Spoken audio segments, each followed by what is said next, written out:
నమస్తే welcome to prime nine desk analysis నేను మీ బ్రహ్మనాయుడు మాటలు చెప్పేవాడు కాదు కావాల్సింది ప్రజల కష్టాల్లో ఉన్నప్పుడు కష్టార్జితాన్ని తీసి పంచిపెట్టేవాడే నిజమైన పాలకుడు సేవకుడు అతనే రాజు అదే ఆంధ్రప్రదేశ్ రాష్ట్ర ఉప ముఖ్యమంత్రి కొణిదెల పవన్ కళ్యాణ్ దాదాపు 400 పంచాయతీలు నేట మునిగినటువంటి పరిస్థితుల్లో ఆంధ్రప్రదేశ్కి సంబంధించి ఆయన 400 పంచాయతీకి ఒక్కొక్క పంచాయతీకి ₹1,00,000 చొప్పున విరాళం ప్రకటించారు.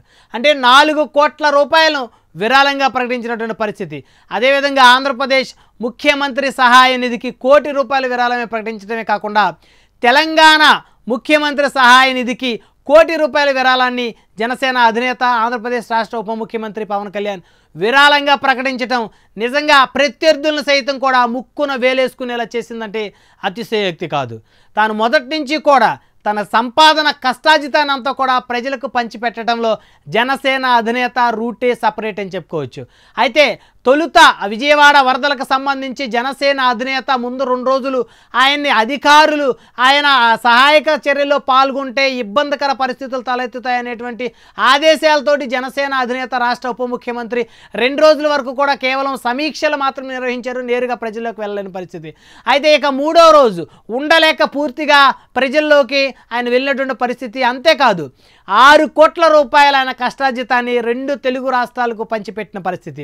అటు ఖమ్మం చూస్తే తెలంగాణ రాష్ట్రంలో పూర్తిగా జలమలమైన పరిస్థితి. సో కాబట్టి తెలంగాణ రాష్ట్ర ప్రభుత్వానికి చేయూతనివ్వాలనే ఉద్దేశంతో ఆంధ్రప్రదేశ్ ఉప ముఖ్యమంత్రి ₹1,00,00,000 తెలంగాణ రాష్ట్రానికి విరాళంగా ప్రకటించారు. అదేవిధంగా ఆంధ్రప్రదేశ్ ముఖ్యమంత్రి సహాయ నిధికి ₹1,00,00,000తో పాటు విజయవాడ పరిసర ప్రాంతాల్లో ఎక్కడైతే నీట ములిగిన 400 గ్రామ పంచాయతీలు ఉన్నాయో ఒక్కొక్క పంచాయతీకి ₹1,00,000 తన కష్టార్జితాన్ని ఇచ్చారు ఆంధ్రప్రదేశ్ రాష్ట్ర ఉప ముఖ్యమంత్రి పంచాయతీరాజ్ శాఖ మంత్రి. ఇంతకుముందు ఎప్పుడూ కూడా ఏ నాయకుడు కూడా ప్రకటించినటువంటి విరాళాన్ని ప్రకటించారని చెప్పుకోవచ్చు. అధికారంలో ఉన్నటువంటి ఏ మంత్రి కూడా ఏ ఉప ముఖ్యమంత్రి కూడా మరి ముఖ్యమంత్రి సహాయ నిధికి ఇప్పటి వరకు దేశ చరిత్రలో డబ్బులు ఇచ్చినటువంటి దాఖలాలు లేవని చెప్పుకోవచ్చు.